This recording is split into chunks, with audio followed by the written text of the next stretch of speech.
That's what grants me going.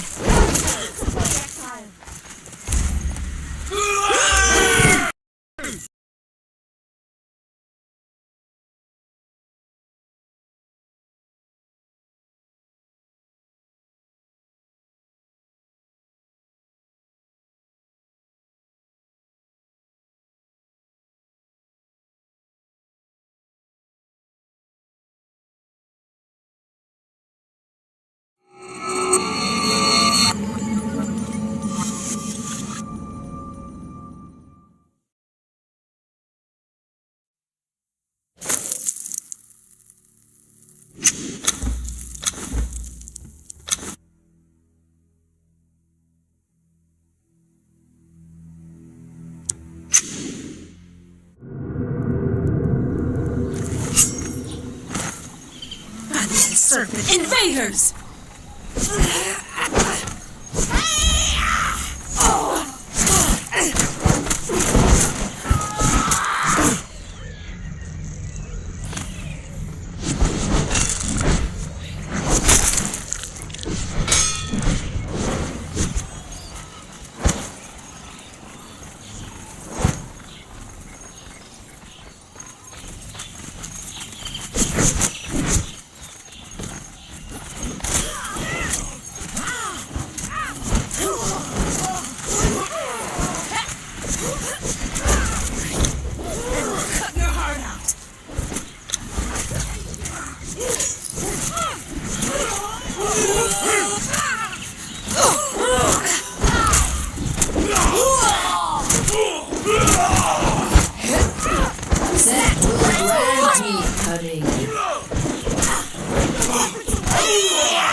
Thanks, mate.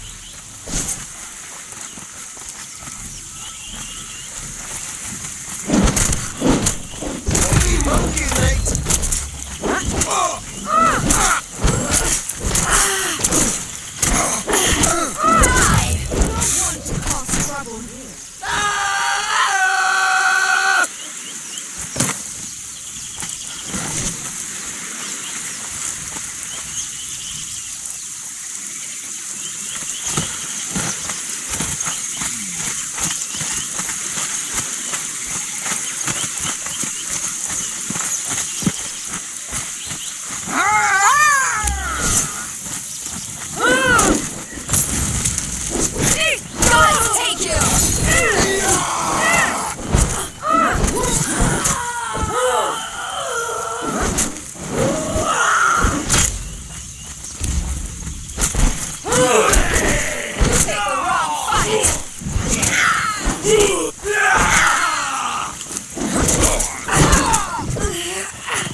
Hi there! In this video we'll show you where to find temper rights in the Exile lands. Temper rights are a specialized type of armor that provide the best bonus to durability when placed as a thrall in your workstation. At a Tinker's Bench they can also craft legendary armor patch kits. Unfortunately, temper rights are quite difficult to find, as they are tier 4 named NPCs only. Although there are quite a few named tier 4 armors, they share their spawn locations with lower tier or even other named crafters. And while we have identified pretty much every possible spawn location for temper rights, the chance to find one is way too random at most of them, because the pool of possible NPC spawns includes too many options. So, in order to save you time, and since it will still require some luck on your end, we are only showing you what we believe to be the best spawn locations for Temperites in this guide, meaning the spots where the chances to find one are higher than elsewhere. One quick note before we begin. Some Temperites can also be found during perch events, and while we won't be able to show you those, keep in mind to look out for one if you happen to experience a perch. Let's start with the absolute best locations for Temperites, where the chances to find one are the highest. Why, you might ask? It's because if a named tier 4 NPC spawns at these locations, they will always be a Temperite, no other profession. Two of the best locations can be found within the jungle.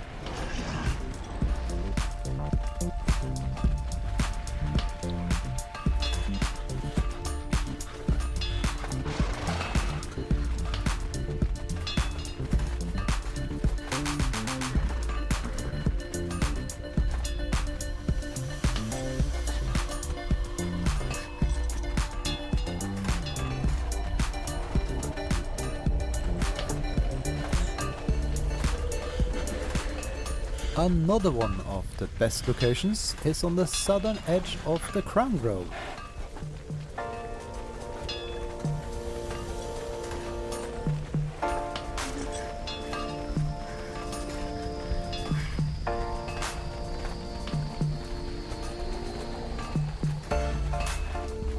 And the last of the best spawn points can be found just south of the oasis of Neckhead.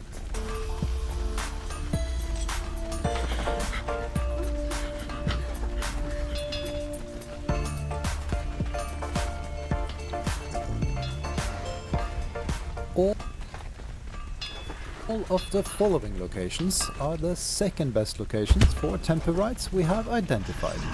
The reason why the chances of finding a Temperite at these locations is still quite high is that if a named tier 4 NPC spawns, then it will always be one of the 3 specialized armorers.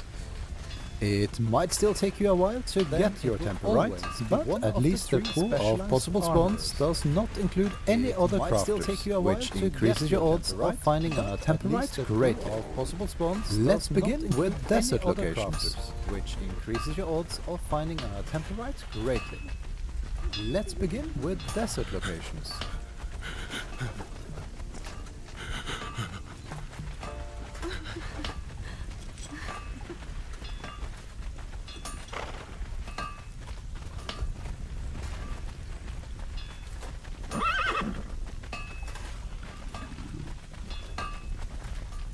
With how bad the housing market data has been over the past few years, it's hard to imagine a scenario where it actually gets worse. But surprisingly, it just did, because we are seeing every sector of the housing market crumble right now and get decimated by this bad economy.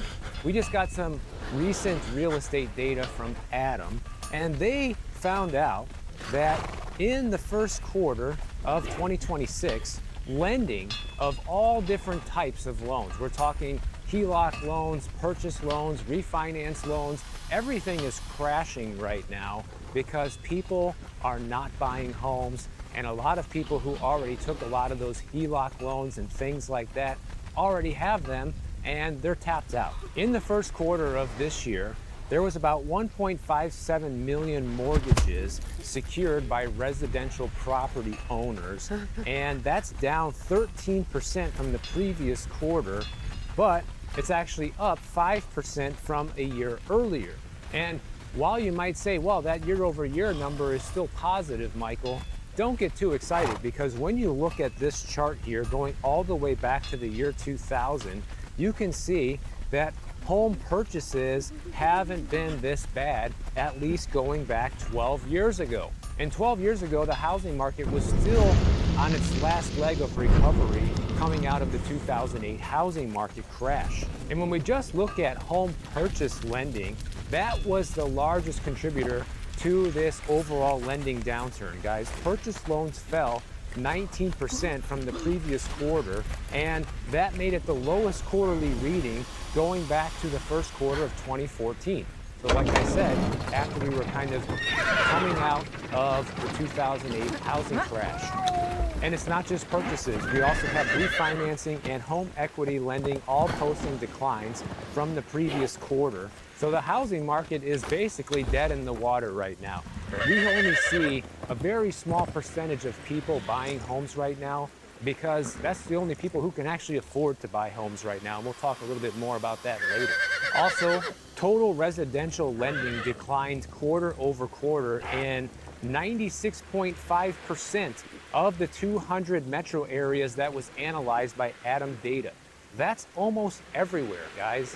You know, for the last couple of years, we've been able to talk about how the Midwest and the Northeast have been the last holdouts and the last strong markets where home prices have been appreciating. But anybody who's been following my housing market videos over the past few months, really since the beginning of this year, you will notice that there has been a sharp decline in purchases in those areas, and the year-over-year price gains are also shrinking pretty substantially as well, which shows us that even those strong markets are starting to get hit by this bad economy. And it's probably only a matter of time before a lot of those markets start to see negative year-over-year price declines, as well as the sales numbers being hit as hard as everywhere else. In fact, some of the largest sales declines were all in the Midwest and the Northeast, guys. According to this data, the largest declines were in St. Louis, Missouri, Rochester, New York, Pittsburgh, Pennsylvania, Atlanta, Georgia, and Detroit, Michigan. Out of those top 5, only 1 was in the South. All the rest were in the Northeast and the Midwest. Like, things have already cratered in the South and have been on a downward slide for a while now in the Western United States. Now it's the Midwest and the Northeast turn to start feeling that same level of housing market pain. And when you look at purchase activity, it actually declined to 99% of all the metros that Adam data analyzes, guys. So once again, basically everywhere right now is seeing falling sales. The only 2 metros that did not fall were both in Arizona, in Yuma, Arizona, and Tucson, Arizona. Who knows why, but I think it's really insignificant at this point. When you see 99% of markets posting sales declines right now, this is the national trend now.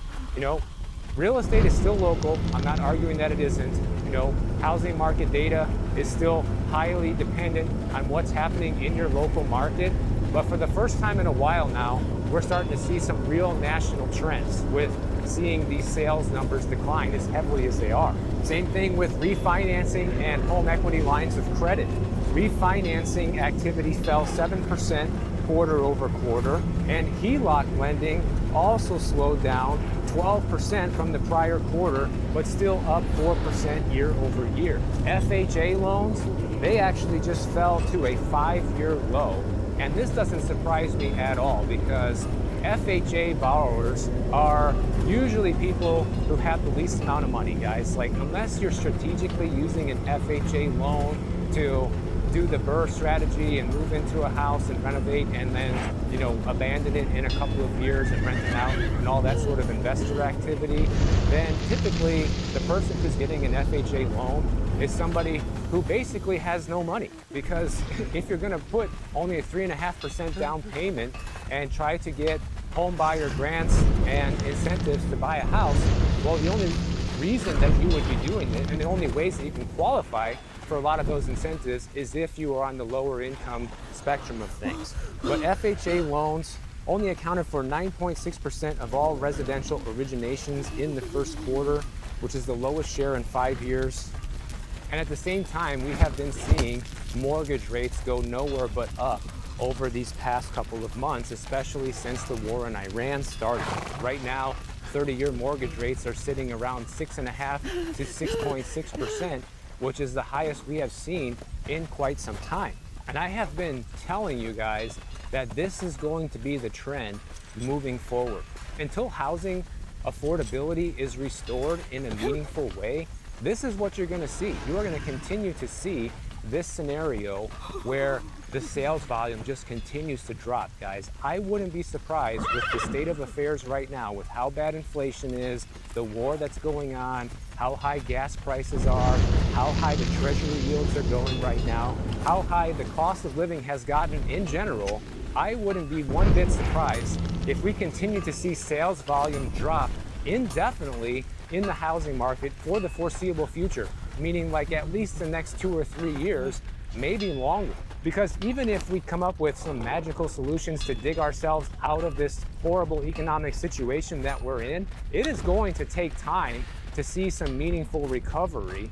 And even if a lot of those problems get fixed, one thing that we know for sure probably is not going to get fixed is how bad inflation is, as well as the cost of living. Those are things that are kind of permanent. There's nothing that can be done at this point to fix that. And our leaders have proven time and time again that they're not interested in fixing that. So the odds of it getting fixed are basically zero. But then there's always a pushback, right? You always have the mainstream media trying to tell the best story about the housing market. And even that narrative is starting to crack real fast, and here's why. They're talking about here how US home prices are still rising, but barely, okay? We saw a 0.1% monthly increase in US single-family home prices in March, according to the Federal Housing Finance Agency. And that's reversing a downward revised 0.1% drop the month before.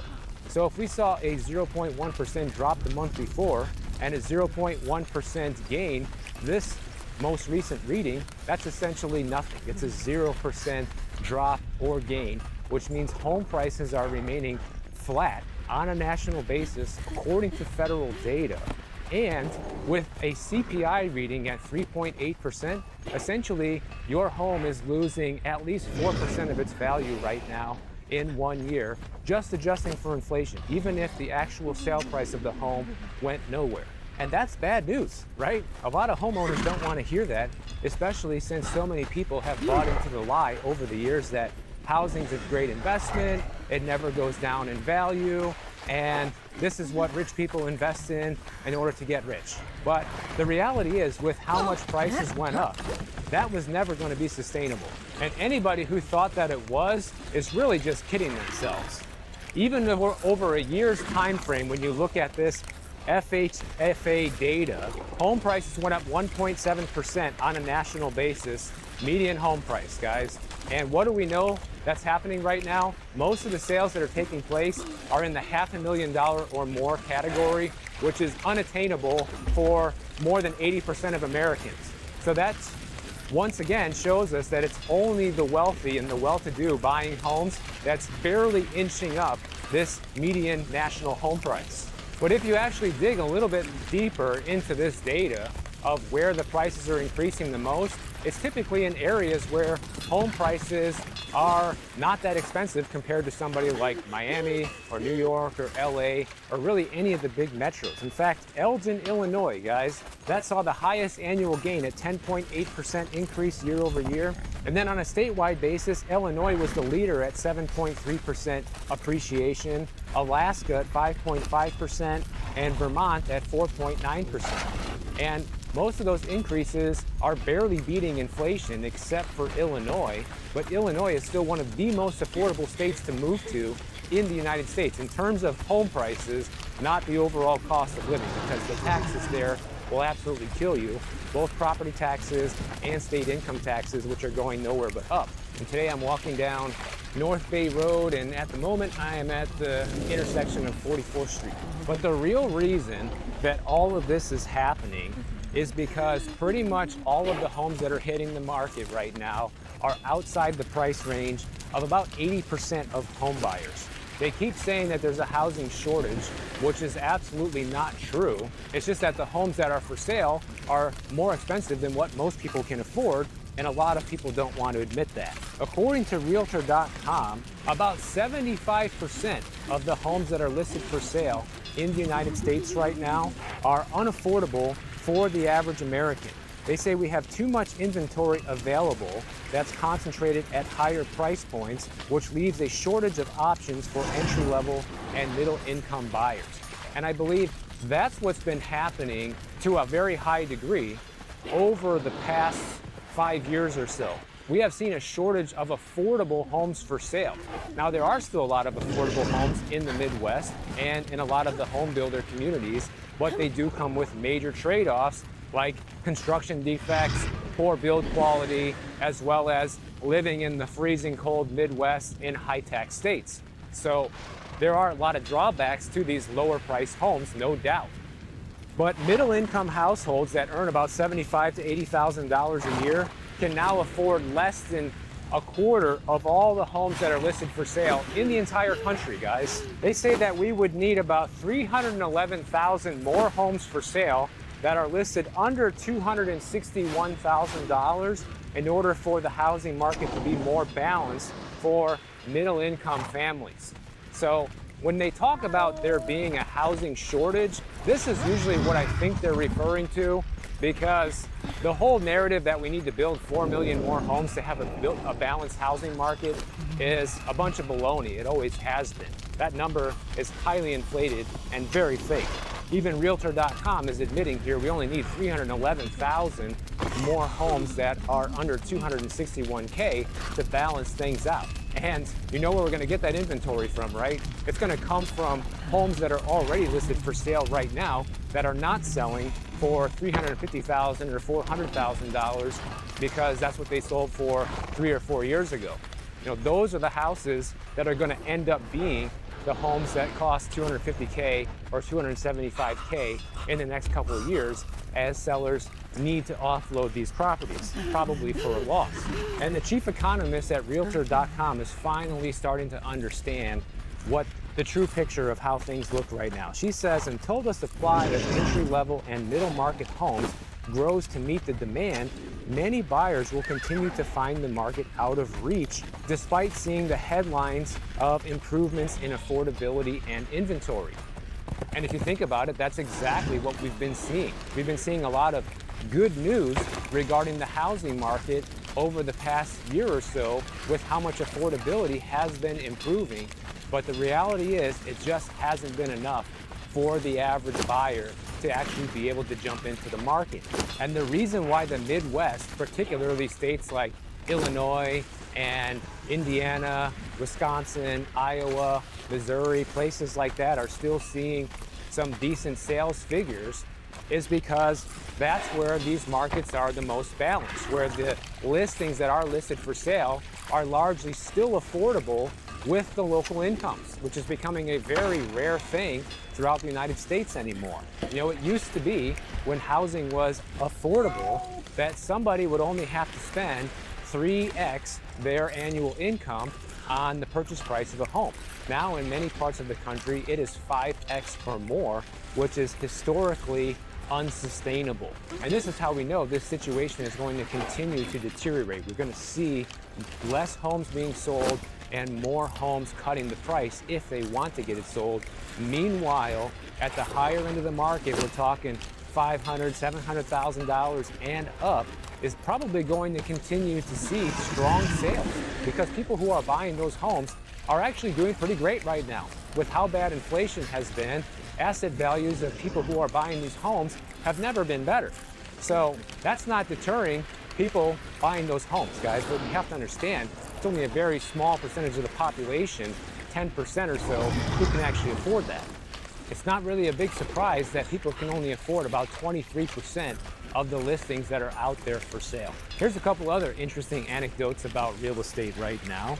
Florida has been leading the fight on getting rid of property taxes, and whatever they want to do in order to get rid of those taxes continues to change.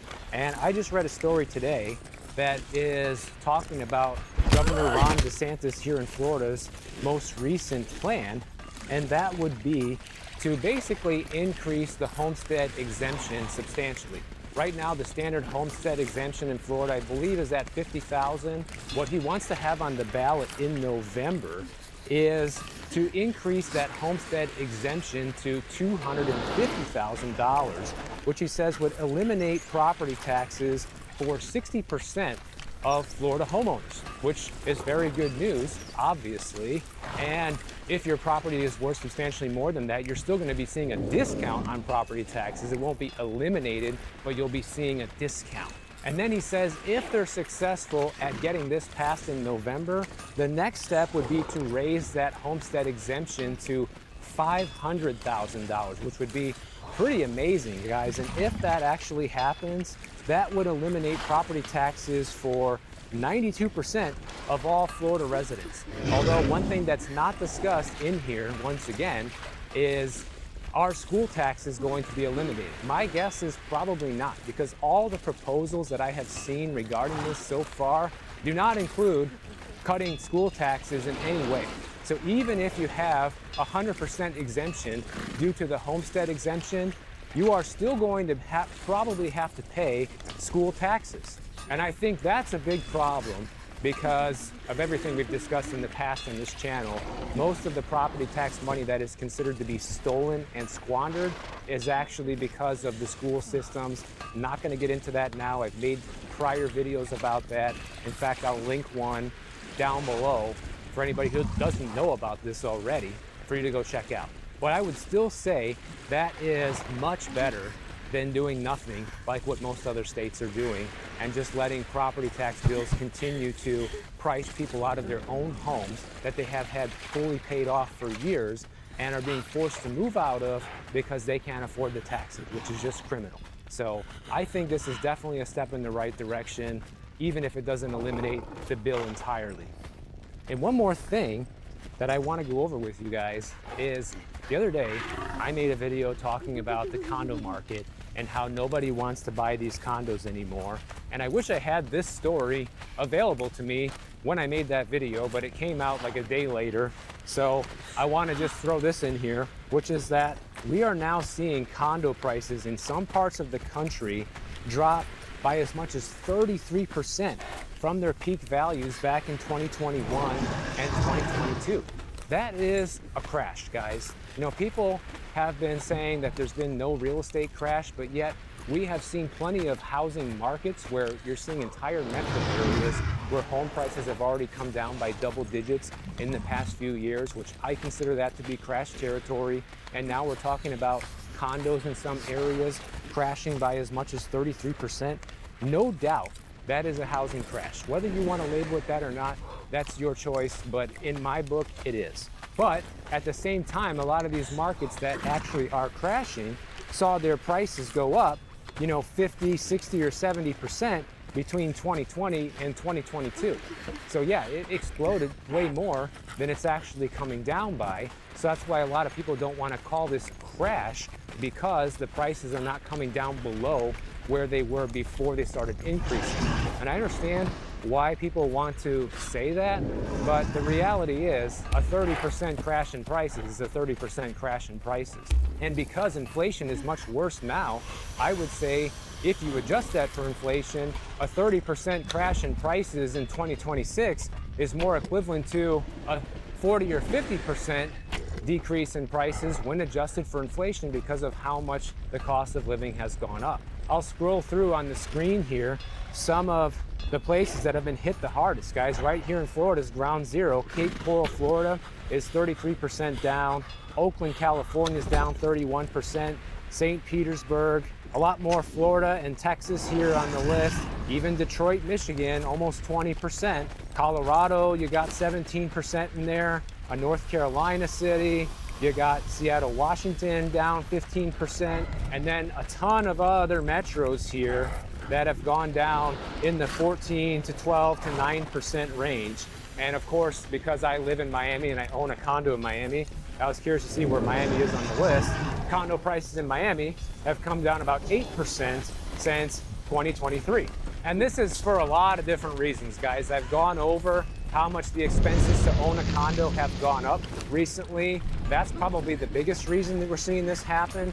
But also the buyer profile in general of condos is part of the reason why, because you have a lot of people who buy condos as a second home, or people buy as an investment. And that's one of the first types of properties to be sold when economic times get tough, like now, especially when you include big 5 or 6 figure special assessments and 60 or 70% increases in condo fees.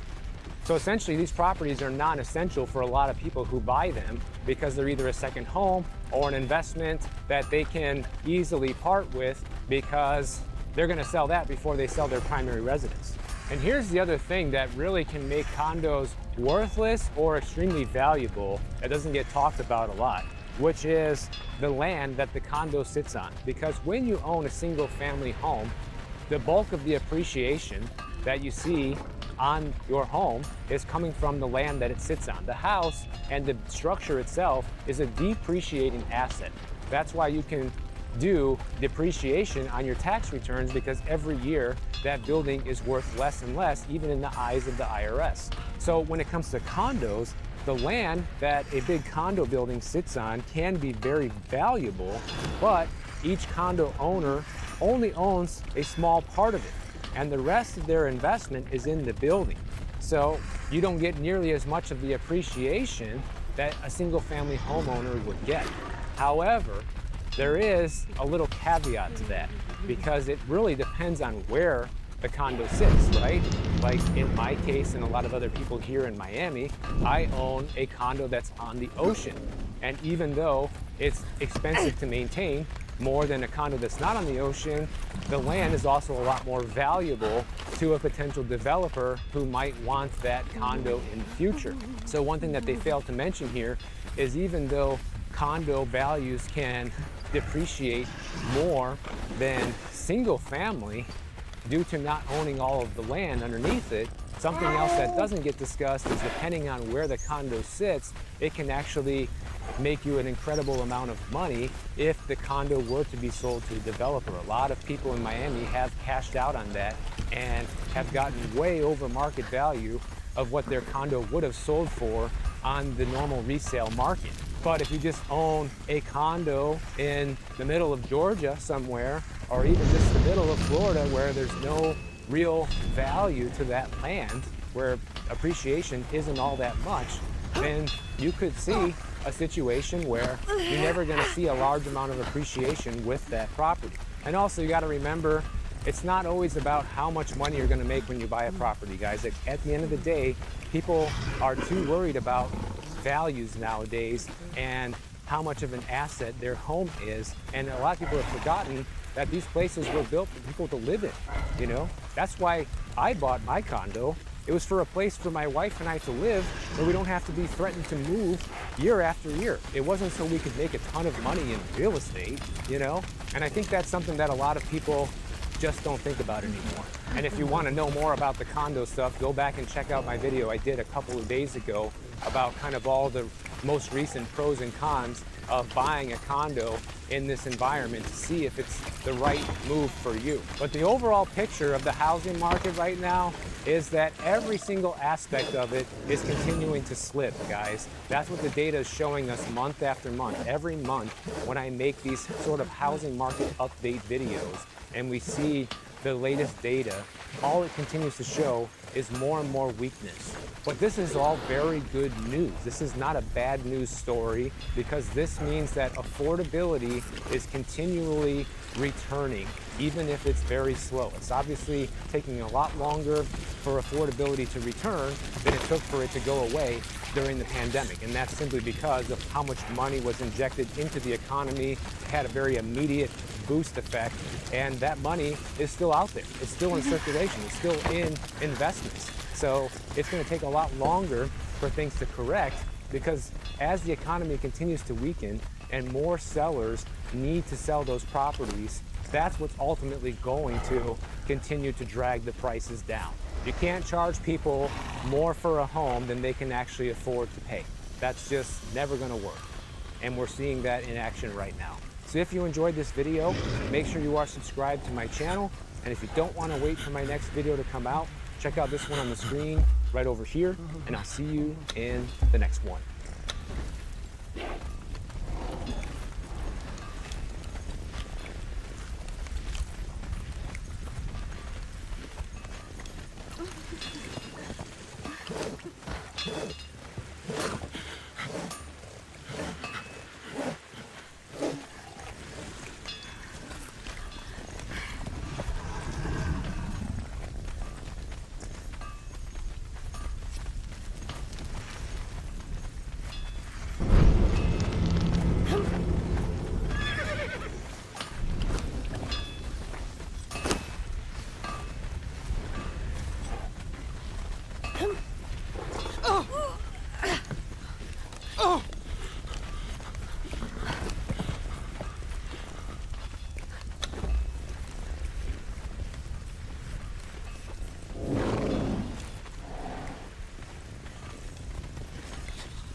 Good morning and welcome to Energy Shots. I'm Joseph Mikett from CSIS, joined by my colleague Kevin Book.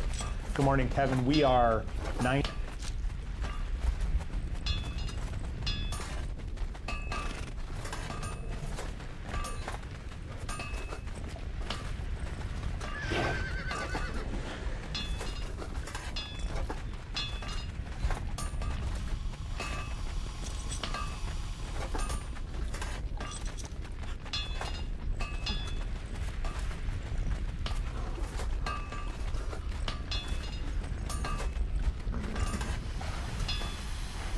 You know, at the same time that we might be looking at some sort of resolution, the solutions we've used to manage the energy crisis so far seem to be reaching their capability. Just last week, IEA Director Fatih Birol, pictured here, a friend of the program here at CSIS, was quoted as saying, we may be entering the red zone in July or August if we don't see that there are some improvements in the situation. And I think what he meant by that was the ability to continue utilizing strategic stocks, to continue drawing down oil inventories, particularly around the world, is going to start running out, and we'll turn from sort of a market disruption and an expensive one into a catastrophe. I mean, if you think about sort of a conservative estimate of 280 million barrels per month of inventory declines, and then you imagine a world on the other side of this where we have 1 million barrels per day of surplus, then every month that we go before we're back to normal is 9 months to restore. And I'm not sure we'll have 1 million barrels per day of surplus.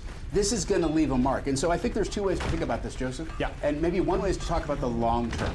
I would love to. The other is to talk about the short term, which we'll do in a moment. But in the long term, every importing economy is basically saying, what do we do to make sure this doesn't happen again? They have 4 options, 2 of which are ostensibly, or at least theoretically, accretive to petroleum and natural gas demand. One is to diversify sources and routes, get around the choke points in the world that could favor North American production, Western Hemisphere production, but also to expand stockpiles. Pakistan, for example, is looking at building strategic stockpiles now. And who wouldn't be? If you have one, you're probably thinking about making it bigger. You might make your commercial inventories bigger, put mandates on operators that they have to take some of that precious working capital that they have diverted from inventories and put it back, which could have implications for investment in the upstream and the growth of industry. And there's a long story there. We'll get to it maybe another episode. Yes. But then on the other side, there are things that are potentially destructive to petroleum and natural gas demand. One of them is to look at domestic use fuels. Electrify inside your borders, use coal. Maybe even coal to liquids. I mean, there's a lot of technologies that can be used inside borders. Those are getting attention now, we know that. The other is to ramp up efficiency in a way that efficiency hasn't been ramped up maybe ever historically. One thing different between the 1970s, when a wave of efficiency emerged after the Iranian Revolution brought a second shock in the space of a short interval, just like the echo we have right now, is that we saw a wave of efficiency standards. But what if we use AI to make everything more efficient? We can do that now, we couldn't do that then. You were going to say. Well, I mean, this to me seems to be like this is a brewing conversation. It's one that's happened since the start of the conflict and the energy crisis. You know, how do the sort of security concerns that countries are now trying to act on, or we think will act on, of trying to avoid a crisis in the future, or at least reduce the impact of one, how much is that going to map onto climate action, reduction of emissions? And it looks to me like you're viewing this as there's 2 sides to this coin, and we actually don't know which way it's going to fall. It's a tug of war, right? Yeah. But I think it's safe to say there's on this side of the continuum, there's a reasonable expectation that demand and with it emissions could change in a very significant way. Right. And so this side of the continuum may be more of the intermediate term. This could be a longer term change. But then there's still the short term that we're looking at right now. Well, and so one of the things we've been looking at, so just, from the U.S. standpoint, because we are so energy rich, I think we underappreciate how shocking this crisis has been. One of the things I wanted to do for today was look at what this has done to Japanese oil imports. Now, why is that? Japan imports the majority of its crude oil from Middle East sources. All of it has to flow through the Strait of Hormuz, right? Okay. Principally, you're talking about Saudi Arabia, the UAE, Kuwait. And this is showing us month by month import totals in thousands of barrels per day for the last calendar year into Japan, right? This is data from Vortexa, our friends over there. Track this stuff very closely by watching ship movements and other commercial factors. And in blue, you see Gulf imports into Japan. In green, we've got the United States, and in gray, the rest of the world. And Japan has a really substantial refinery complex. They're well supplied there. They can manage their own products. They do have a large strategic stockpile. But just look at this dependence on that one critical choke point. And then look what happens in February, you had normal traffic. In March, you had ships arriving, which had left before the start of the war. By April, you see the imports total a third of their normal value.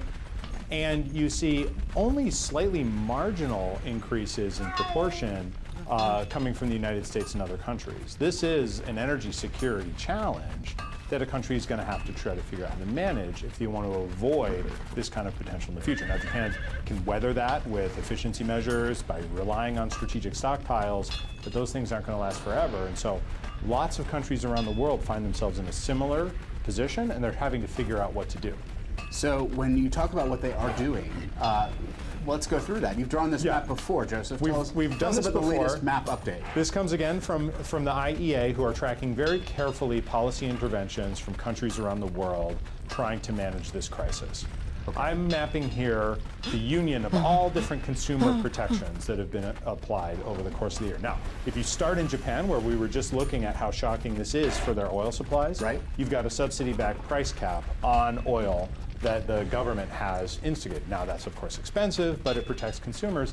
It also doesn't do anything to help reduce demand or drive efficiency or electrification. But that's an option available to a G7 economy like Japan that isn't available in some of the other importing economies with much more fragile economics. Of course. Though even in developing and emerging markets, consumer protections have to be applied because that's, in many cases, just an access issue. If LPG in India, for example, gets too expensive, it has to be moved around to make sure households can consume, and it's not all going to commercial entities. Now, if this were a map from space, there would be a nation lit up that seems to be completely dark. What's going on there? So the United States does not have federal policy that has been activated, but we do know that several states are putting holidays on gasoline taxes. So Georgia, Indiana, Kentucky have got them in place short term. Right. Utah has one due to start in July going through the end of the year, but from what I understand, it's only, I think, 6 cents a gallon, and the ones that are in place now are short duration. Right, and of course the United States has a roughly 18 cent per gallon federal gas tax. We've seen some conversations in Washington. If this crisis goes on, if the price impact gets too high, maybe we will create a holiday for that as well. But why don't we go to the next one? Because what's important to remember is these are temporary subsidies. So our country's really acting to increase efficiency or to speed up electrification of the vehicle fleet in the wake of this crisis. Are we starting to see that being seeded around the country? Now, in the last chart, 80 countries have provided customer protections in the last 90 days, or consumer protections, excuse me. In this case, we've got about 21 countries, I think, if I recall correctly, who are doing something to institute changes, speed up the electrification, increase energy efficiency. 7 of them have efficiency measures, and 14 have electrification measures that we've seen so far. And you see a wide-ranging group here. So Australia looking to speed up electric vehicle deployment, France and the UK the same. India's doing both efficiency and electrification. But we're not yet seeing a sort of global move towards systemic change. But the European Union is working on an electrification action plan due for rollout. I think it was supposed to be sooner, but it's now looking like July. Yes, now, in a deliberative democracy, sometimes things may move a little slower. Okay. And of course, this isn't necessarily going to be a state-driven thing in every context. I see. So, but this is sort of the leading edge of that transition technologies fourth bucket we were talking about. Exactly. Or third bucket, I guess, Right. on electrifying domestic, use your own resources, electrify end-use sectors, Right. that option. And so we're seeing sort of the first glimmers of this. This is the sort of thing you'd expect to see more over time. Yeah, I think we'll see this accumulate over time, and I'm hoping over the course of the year we'll see lots of maps like this looking at changes in strategic stockpile management and addressing of the other buckets. Well, I know a guy who knows how to make maps. One of the things that we've been talking about is the narrative about the role the United States plays in all of this. And so I thought we'd bring back the dashboards that we looked at before. Net crude imports are down 1.7 million barrels per day from a year ago. So this is the green line, is this year to date. Blue line is calendar 25, and the gray smudge is the 5-year range, 21 through 25. That is a very, very significant level below a year ago, below the 5-year range. I think that's, simply put, we are importing much less than we were. Are we also exporting more? And we're exporting more. So net imports of crude, obviously down for that reason. Also, products exports up 1.2 million barrels per day versus a year ago. Just taking off into the stratosphere on this green line, well above the 5-year range. Put those two together, and you end up with total petroleum exports 2.9 million barrels per day coming out of the U.S. above where we were a year ago in petroleum going into the world. So on the short-term That's basis, almost Japanese when consumption. the president talks about the ships lining up, they are lining up. Yeah. They are filling up. But this obviously has implications, and we've been talking about those implications for stockpiles.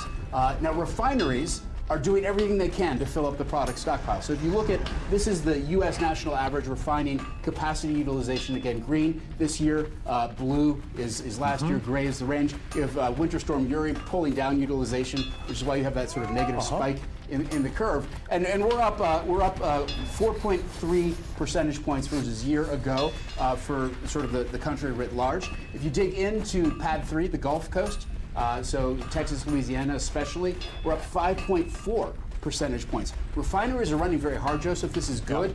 This is products for the world, products for the United States, putting a lid on prices. It also comes with a risk when refineries run hard. Sometimes we run into operational challenges. Right.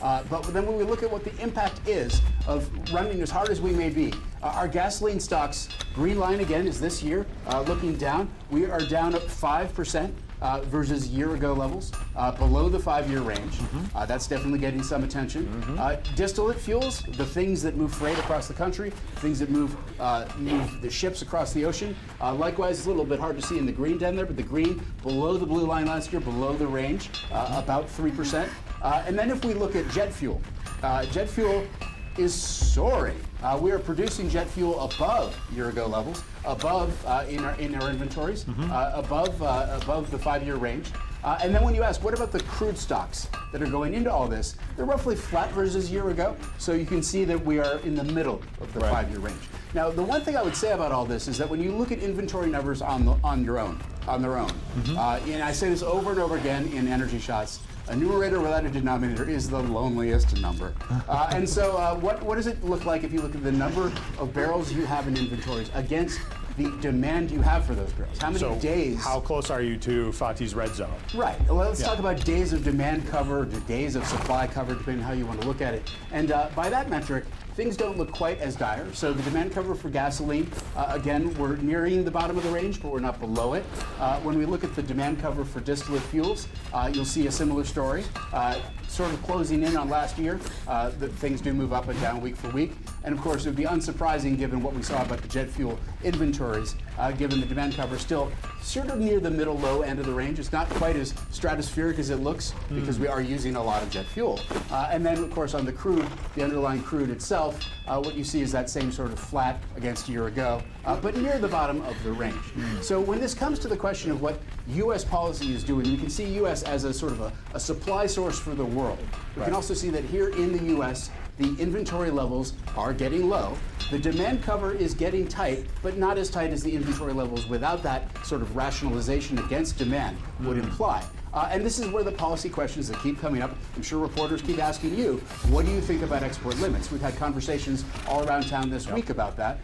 We may not yet be at that point if you look at where those numbers are, but then there's questions about how long it takes for this oil system to get restarted, how long it takes for the world to get back to normal. And these questions are not yet over. Well, and Kevin, I think I'd love to hear your thoughts. Just a midstream reflection, even. 20 years ago, a 90-day closure of the Strait of Hormuz, I think would have the U.S. in a very different position than it is today. The shale revolution and the shift to us being an exporter clearly has changed the picture for us. And just look at the counterexample of Japan. And how they're having to think about energy security and make more interventions into the marketplace. What does this mean for us geopolitically? What does it mean for us economically? Is our relationship to global oil markets changing in a way that should affect our strategic thinking as a country? Well, so economically, we all know that the energy intensity of GDP, the oil intensity of GDP is down very significantly, certainly since the 70s. But even over that interval you talked about, we're talking about more than 40% globally for oil intensity, or at least in the U.S., a little bit lower than that globally. So that attenuates the sort of the economic impact of what we're seeing and mutes it a little bit, but not a lot. And of course, global averages conceal a lot of disparity. Now, in geopolitical terms, one of the things that you have to ask is, like, what does crisis look like? And here in the United States, one of the metrics we look at is when does the cost of fuel cannibalize other aspects of spending?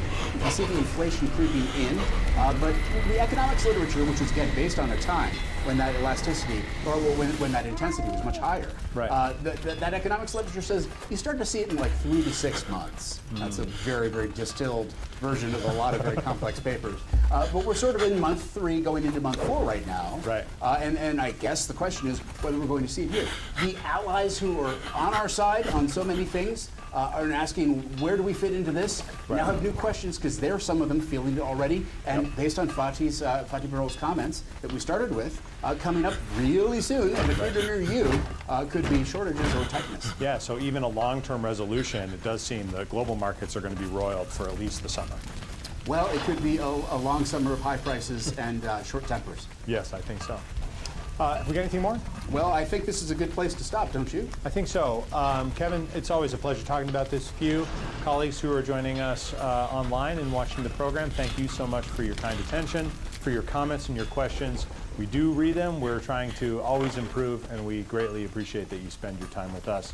We hope you have an energetic day, and this is Joseph Mikett signing off.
For all the political polarization in the States, there is